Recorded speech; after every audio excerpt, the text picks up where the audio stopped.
semakin rapat ke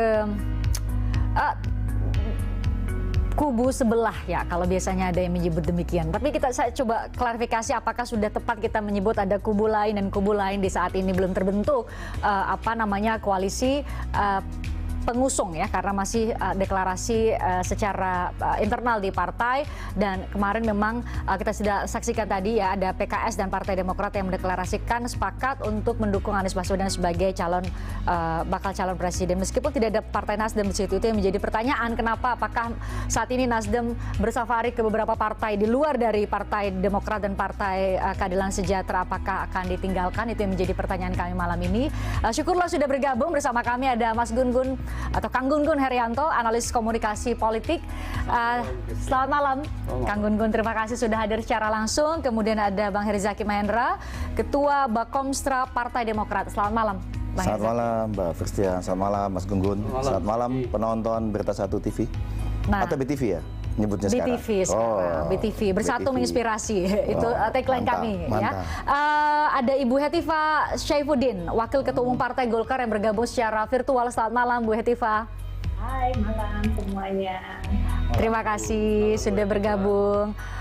Karena ini dari dua partai, sih ke Kang Gun-Gun deh. Kang Gun-Gun, apakah iya sih, tadi saya sudah cuplik ya di awal. Itu narasi yang sangat menyejukkan dari Ketua Umum Partai Nasdem. Banyak yang mengkhawatirkan pilihan Nasdem mendeklarasikan secara dini Anies Baswedan sebagai bakal capres bakal mengganggu komitmennya sebagai partai pendukung pemerintah. Tapi di dua kali pertemuan dengan partai lain selain Partai Demokrat dan PKS, Nasdem menyampaikan komitmennya bahwa tetap teguh untuk mendukung pemerintahan Joko Widodo sampai 2 periode, artinya sampai 2024.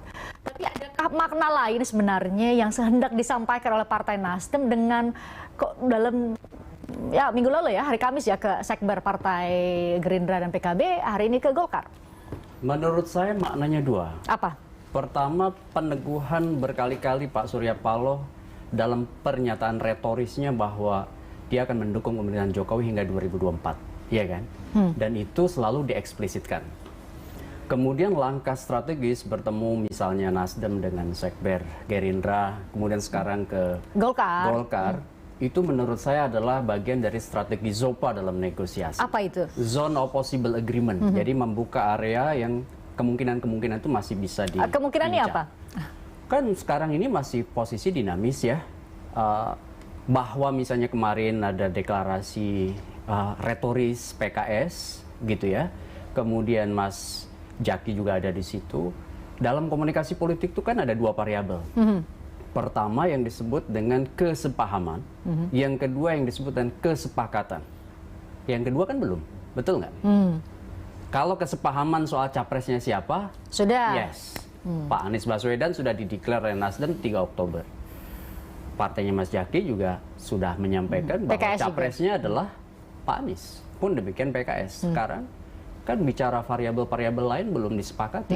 Artinya sepaham termasuk soal cawapresnya siapa, cawapresnya siapa, kemudian bagaimana mekanisme power sharing, atau berarti keuntungan dalam kekuasaan ke depan. Ini bicara banyak variabel nih. Ya. Bicara misalnya soal bagaimana keuntungan masing-masing ya dalam konteks elektoral. Ya kita bicara panggung depan, bicara panggung belakang nih ya. Ini tentu banyak faktor. Ya. Nah, saya melihat ini belum tuntas. Oke.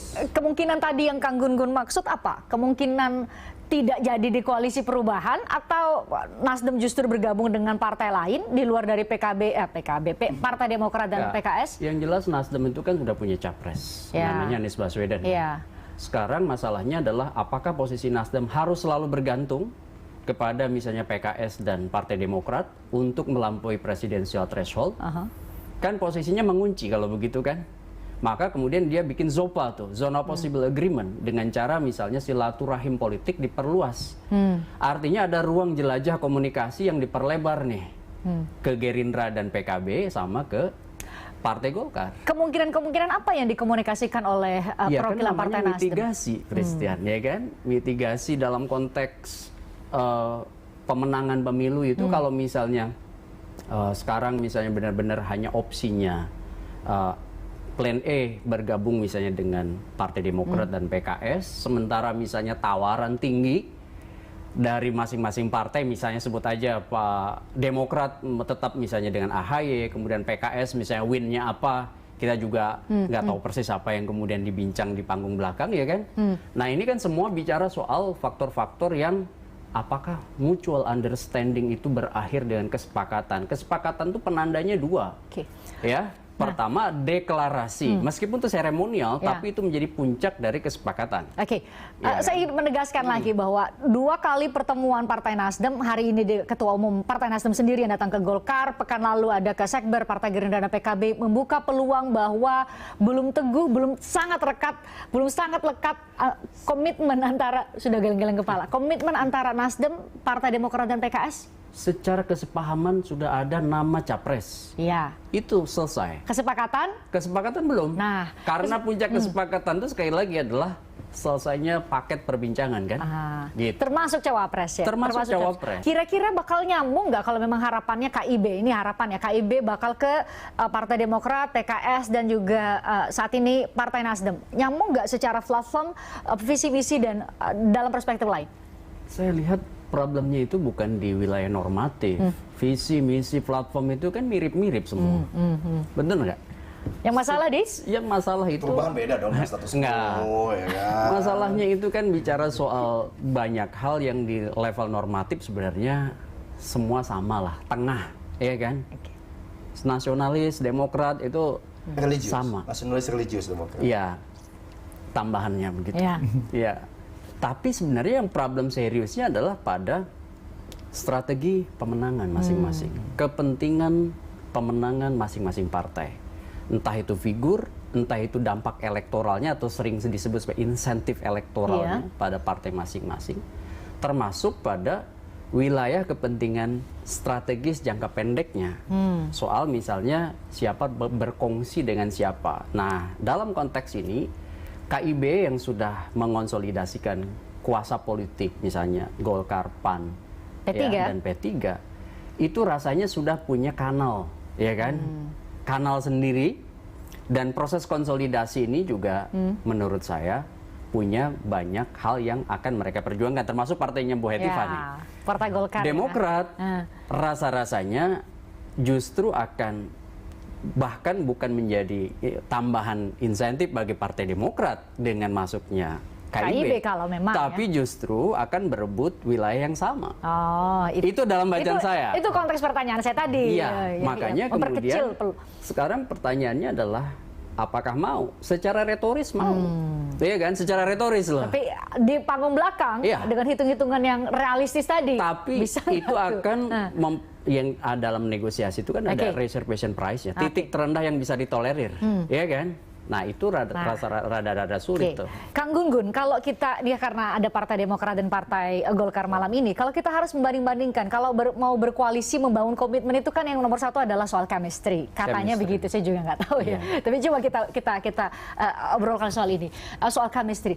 Dibanding dengan Nasdem, dibanding dengan chemistry dengan Partai Demokrat, dibanding dengan chemistry dengan perjalanan sejarah Pak Surya Paloh, kedekatan secara personal katanya tadi mengingatkan nostalgia, romantisme masa lalu, dengan Partai Golkar bakal lebih kuat chemistry dengan partai mana kalau dibanding dua? Masalahnya itu, Christian, dalam kita baca seluruh sejarah pemilu kita sejak reformasi, itu bukan soal chemistry yang utama sebenarnya.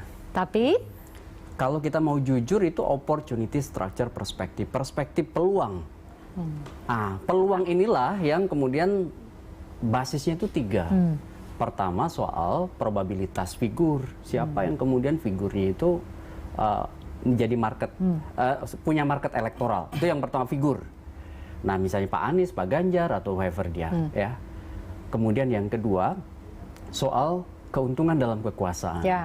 Ini seringkali kemudian jadi bahan perbincangan, iya kan? Bicara yang ketiga, ini yang seringkali tidak didiskusikan di ruang publik, yang disebutkan cost of entry, biaya masuk gelanggang pertarungan. Kalau chemistry itu sebenarnya ya wilayah yang penting, tetapi ya saya lihat ini seringkali kemudian bisa dijembatani oleh faktor-faktor 3 poin tadi ya. 3 poin. Kalau dilihat dari tiga kacamata 3 poin tadi, kalau kita harus membandingkan antara Partai Demokrat dengan Partai Golkar terhadap Partai Nasdem, Saya lihat bukan soal Golkar, bukan soal PKS, bukan soal ini, soal tadi tuh 3 faktor itu. Jadi sekarang misalnya Pak Surya Paloh punya historis di Golkar, ya kan? Kemudian disimpulkan chemistry-nya jauh lebih dapat misalnya dengan Golkar. Enggak juga, enggak begitu, begitu. Tidak sesederhana itu. Misalnya apalagi dalam konteks koalisi di Indonesia itu bukan basis ideologis, juga bukan basis chemistry. Sebenarnya basis kepentingan strategis. Nah, itulah yang kemudian menyebabkan kenapa sekarang Demokrat bisa ketemu dengan PKS. Atau misalnya Nasdem bisa ketemu dengan PKS. Kan bicaranya apakah kemudian basis ideologi? Bukan menurut saya. Bukan ya, karena mengklaim satu nasionalis atau religius. Ya? Berbeda kan dengan basis Demokrat atau Republikan di Amerika. Ini nggak apple to apple. Nah, bicara chemistry pun sama menurut saya. Konteksnya itu, dalam proses komunikasi memang chemistry itu menjadi penting dibangun, ya kan? Meskipun misalnya Pak Surya Paloh ya, kan pernah di Golkar juga pernah punya hambatan psikologis di Golkar kan? Artinya punya sejarah romantisme positif, juga punya hal yang menurut saya relasi antagonistis di Partai Golkar. Oke, itu juga kan? Bisa berpengaruh di satu sisi ya. Jadi tidak dengan mudah kita kemudian melihat peluang itu hanya dari perspektif yang terlihat di panggung depan tadi. Iya. Ya, Kang Gun-Gun, ini kan banyak sekali yang melihat gini. Kalau sekarang Partai Nasdem tampaknya cair sekali komunikasinya karena pengaruh banyak faktor ya. Komunikasinya dengan partai di luar dari Partai Demokrat dan PKS. Bisa datang dengan diterima dengan tangan terbuka ke Gerindra dan PKB, hari ini ke Golkar, mungkin besok akan ke partai-partai lain. Kami coba cari informasinya. Tapi PKS katanya juga secara chemistry, tapi Anda mengoreksi saya tadi, katanya juga bisa dekat dan terbuka peluang besar sekali dengan Gerindra. Nah, pertanyaannya Partai Demokrat nih dengan siapa nih? Kalau misalnya opsi atau plan A-nya dengan Partai Nasdem dan Partai Keadilan Sejahtera, peluangnya kecil. Iya. Kira-kira peluang yang besar lain gimana? Saya lihat begini ya, soal peluang Partai Demokrat memang, makanya kemudian kenapa pada saat misalnya Nasdem belakangan mulai membuka komunikasi begitu ya, maka kemudian Partai Demokrat, partainya Bung Zaki ini juga mengintensifkan kan proses komunikasi publik soal dukungan pada Anies Baswedan. Jelas nggak maksud saya? Tidak jauh setelah itu kan stimulus respon kan. Mungkin pemirsa kita perlu ingatkan. Jadi setelah kunjungan Wakil Ketua Umum Partai Nasdem ke Sekber Gerindra PKB, tidak lama setelah itu ada sebelum. Sebelum. Kita sebelum, mohon maaf. Iya. Dan itu sudah kita komunikasikan beberapa hari sebelumnya juga. Tapi kenapa? Ini menarik. Maksud saya pertemuan ke Sekber itu kan pasti kan juga ada indikasi-indikasi kan. Saya tentu membaca bahwa Nasdem tidak ingin kemudian peluang-peluang itu hanya tertutup pada Partai Demokrat dan PKS. Karena bukan berarti bahwa mereka tidak berkesepahaman soal capresnya, tetapi ini soal strategi kan. Ini kan kalau strategi itu ibarat kita mainkan bandul. Kalau bandul di sini lagi tegang, maka kemudian bandul yang lain dilenturkan. Nah, proses ini adalah proses yang disebut dengan komunikasi politik, membuka opsi-opsi tadi yang kita sebut sebagai menaruh ragam kepentingan di atas meja. Tapi kan kemudian tidak juga mematikan proses-proses komunikasi di bawah meja yang kemudian tidak terpublikasikan di media. Kan begitu kan? Artinya sebenarnya Demokrat menurut saya membaca indikasi bahwa Nasdem sedang menaikkan daya tawar. Dengan menunjukkan bahwa bisa punya komunikasi politik yang baik dengan partai di luar dari Partai Demokrat. Dan itu sekaligus menjadi side war sebenarnya. Iya kan, side war untuk Demokrat dan untuk PKS. Wah, ada perang dong di dalam koalisi perubahan. Bukan perang. Iya. Ini dalam konteks komunikasi itu kan ada persuasi, ada dalam konteks negosiasi ada persuasi, tapi juga dalam beberapa hal perlu tekanan. Ngegas kalau istilahnya sekarang, ngegas. Kalau betul ya, karena kan setiap perilaku komunikasi itu kan pasti ada hasil komunikasi yang dibutuhkan. Contoh misalnya, kalau sudah ada kesepahaman di level elit masing-masing partai, sebut aja ketua umum partai atau kingmaker dari partai masing-masing, soal capres siapa dan bersepakat dengan melampaui presidensial threshold 20%, kan sebenarnya selesai itu. Tinggal kemudian secara seremonial mendeklar itu. Langkah berikutnya adalah membincang hal-hal yang misalnya menjadi barrier, jadi hambatan. Contoh misalnya cawapres. Nah, itu tahap kedua. Nah, ini tahap pertama aja belum tuntas sebenarnya. Yang mana? Di Koalisi Perubahan? Iya. Oh, belum tuntas menurut Kang Gun-Gun. Meskipun dua partai lain sudah bilang yaudah. Tuntasnya kesepakatan itu kan ada resmi partai, misalnya Demokrat resmi mendukung Anies Baswedan, kemudian PKS sudah resmi. Kan kemarin yang konferensi pers itu Pak Imam kan, bukan official partai dengan penanda resmi partai. Belum bisa dibilang begitu, ini Bang kan, Zaki. maksud saya begini, apa yang dinyatakan secara retoris betul menjadi indikasi ke arah dukungan. Tetapi puncak sekali lagi dari kesepahaman itu kesepakatan, dan itu harus official partai. Kan yang jadikan bahan resmi usungan nanti Oktober sama November 2023 itu ketika ada surat resmi usungan partai. Oke, itu yang dimasukkan ke bukan pernyataan. Belum, ya, bukan dalam bentuk konferensi pers. Sekarang gini aja, kita lihat siapa yang sudah koalisinya itu punya kesepahaman dari semua anggota partai koalisi, siapa capresnya. Nah itu kalau capres sih iya. Selain Koalisi Perubahan sudah ada belum? Belum ada kan? Capres. Ya, kesepahaman siapa baca pres yang mau kita usung?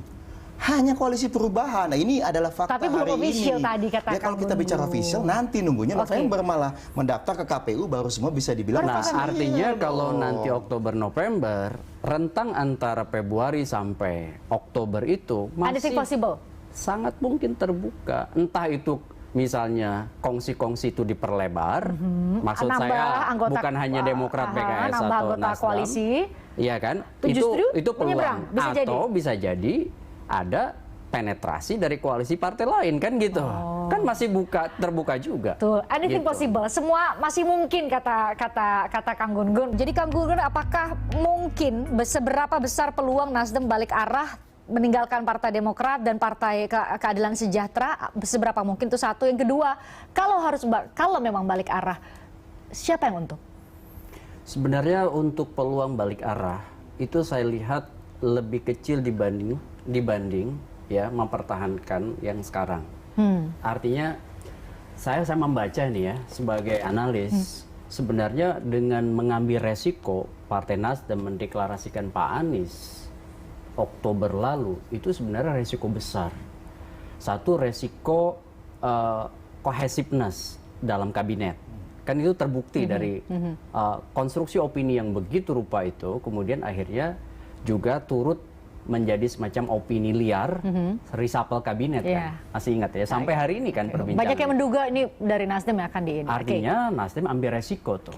Banyak yang berspekulasi soal kemudian itu. Yang kedua, dianggap bahwa sebenarnya basis pemilih Nasdem itu bukan basis pemilih yang sebenarnya menginginkan bicara public acceptance pemilih Anies gitu.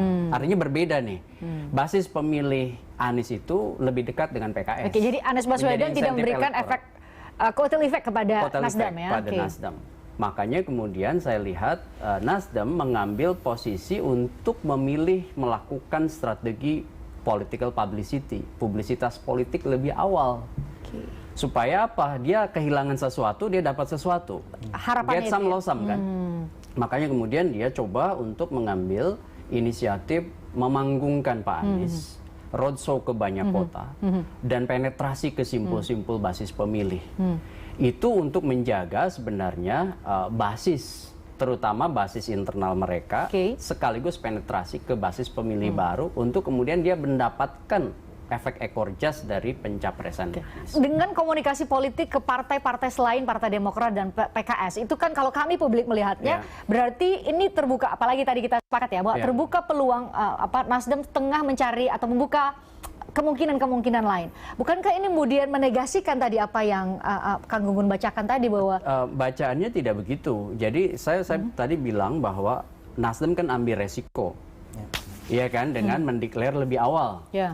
Kemudian di tengah perjalanan, tentu kan negosiasi itu bukan hanya dengan partai yang berkomitmen untuk mencapreskan Pak Anies.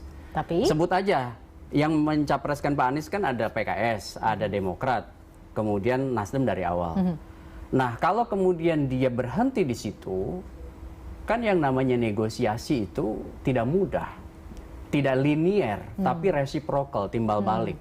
Nah, masalahnya itu kan Pak AHY didorong. Masalahnya itu untuk maksudnya jadi masalahnya cawapres. Partai Demokrat dan PKS nih yang Iya masih dong. ngotot cawapresnya. Iya kan? Oh, Karena itu masalahnya. enggak dong. Untuk enggak ya. begini, untuk partainya Bung Jaki, untuk PKS itu kan pasti kan juga bicara soal apa kepentingan-kepentingan mereka. Oke. Nah, ini yang tidak mudah sebenarnya karena pasti satu dan lain hal itu bisa ketemu tapi di lain hal tidak ketemu. Nah, ini. Nah, itu tadi saya sampaikan bahwa ketika misalnya tadi ada pernyataan retoris ya bahwa oke, penentuan wakil presiden diserahkan pada Anies Baswedan. Anies Baswedan. Anies Baswedan tentu akan mendengar banyak partai. Yang pengusung utama, backbone lah ya dalam pencapresan Anies adalah Nasdem.